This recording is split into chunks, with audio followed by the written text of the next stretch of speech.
ભુજ તાલુકાના રામવાવના વિસ્તારમાં કારખાના ગેરકાયદેસર જોવા મળતા જાગૃત નાગરિકોએ રજૂઆત કરી મીડિયા સમક્ષ વાત કરી છે। સ્ટોરી રિપોર્ટ બાય કરણ વાઘેલા, ભુજ। મારું નામ જાડેજા શિવભાઈ સરજી, ગામ રામવાવ।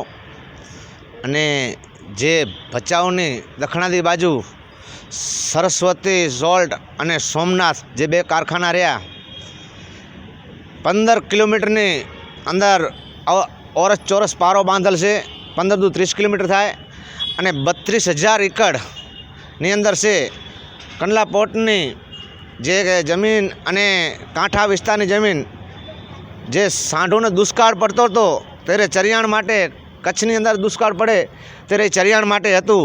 અત્યારે આ સોમનાથ અને સરસ્વતી વારે 32,000 એકડમાં આ લોકોએ દાબી દીધું છે। ગેરકાયદેસર જ છે। એમના કણે કાંઈ હોય તો રજૂ હાજર કરે। અને જેટલી કચ્છની અંદર અમુક નાના નાના માણસોને લાઇટ બિલ ઘરની અંદર 18,000નું આવેલ છે અમુકને, તો અહીંયા આ તો કરોડોની સરકારની લાઇટ બારે છે રહ્યા। તો અહીંયા ઉપર કયા કાયદાથી આ લોકોએ લાઇટ દીધેલ છે આ લોકોને, સરસ્વતીવાળાને, સોમનાથવાળાને? અને કાયદેસર ગેરકાયદેસર છે।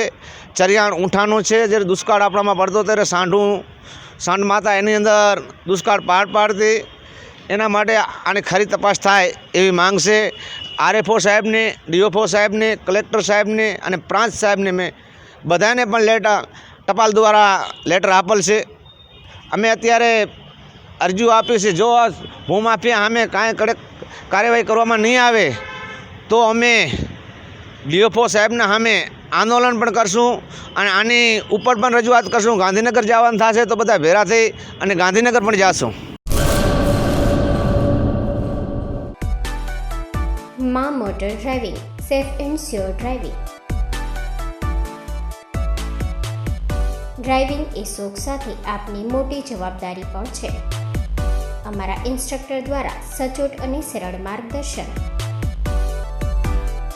આપની રોજની તાલીમની માહિતી મેળવીને શું અધુરાશ છે એના ઉપર પૂરું ફોકસ કરાય છે।